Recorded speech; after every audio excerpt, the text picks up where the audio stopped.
When I said the quantum can be ignored in the physics model of gravity, what I was saying, I also emphasized that once you enter an ether of my description of no momentum photons, is that the forces are so spread out within the ether that the forces between the quanta are affected by the ether itself, so much so that it's difficult to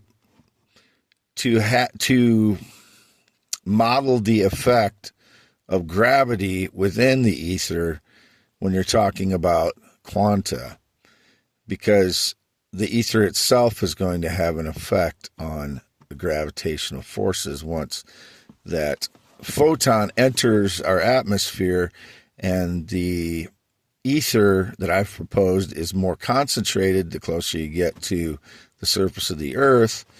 The gravity is going to be more and more spread out as you get closer to the center of mass. And the quanta, the photon is affected by that ether as it is knocking itself through there, transferring its momentum from one no momentum photon to the next as they're increasingly packed together closer to the gravitational center. I'm not saying that it shouldn't be pursued of what the underlying cause of gravitational traction is regarding quantum mechanical world.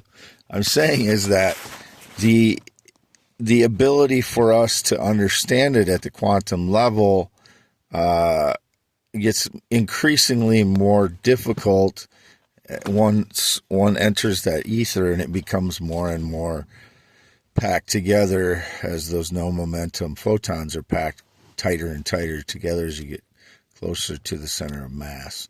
So when I said, it can be ignored, I guess I'm not speaking from the perspective of a string theorist, because I'm more of a macro look physics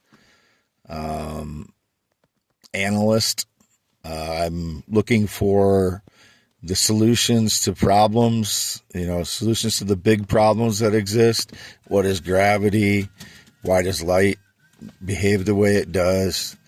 I've deduced that there is an ether made of no momentum photons. As light loses energy through an average distance of space, becomes infrared, then microwave, and then loses all momentum and becomes floating piece of mass. And I do believe it has mass. I still do. There's nothing that has proven that it doesn't.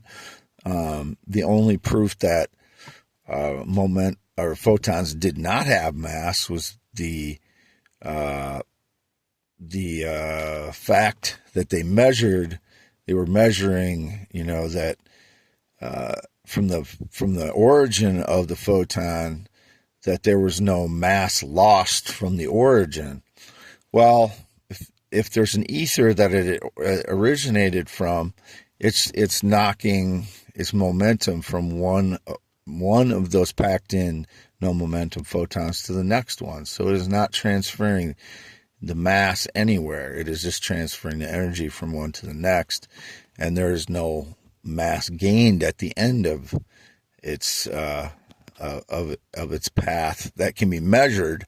In effect, there is a mass gained at the end of its path, because once that no momentum once that photon that is originated in an ether leaves that ether, there is mass loss, but there's no way to measure that unless you're out in outer space, far away from, and it's just such a minute amount that you're not going to be able to measure that loss of mass until, of course, there is a loss of mass. Say, the sun is burning, and those no momentum photons are within the sun, and they are knocked outward.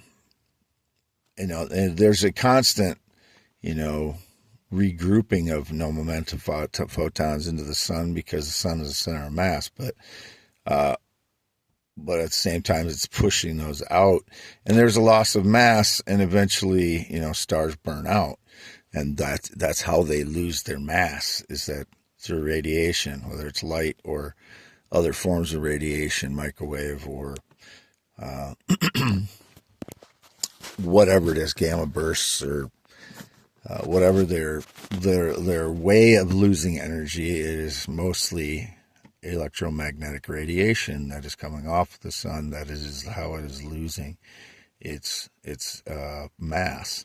So there is a mass lost in photons, and that's what I'm saying. They're all made up of a very small, minute amount of mass, and that feeds into E equals mc squared, where a photon does have energy, therefore it has to have mass, in E equals mc squared.